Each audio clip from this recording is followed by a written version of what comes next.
What's up everybody, Jason Page here. Welcome back to another light painting tutorial. In this one, I'm going to show you how I created this image right here. This is a combination of strobe and light painting together. To freeze my model in the frame, I used two strobes with gels on them.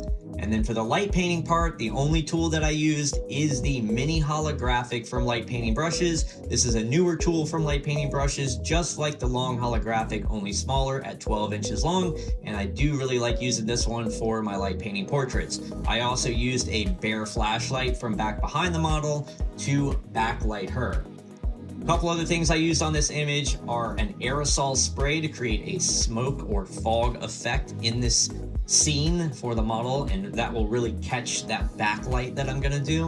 And then I also used a halo filter on the front of my lens, and that creates a circle of light effect. It's a great filter and I highly recommend using it. I love the effect that this one creates. The settings that I used are ISO 100, f8, shooting on bulb mode.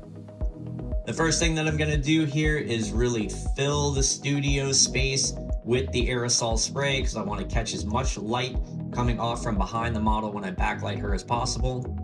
Starting the exposure now, popping the flashes to freeze my model in frame. Now I'm going in to use the bare flashlight from behind my model and backlight her. You really see this smoky or foggy effect when I'm doing the backlighting here. Next thing that I'm doing is the light painting portion, and I'm just doing one streak of light from one side of the model, stepping to the other side, doing another streak of light.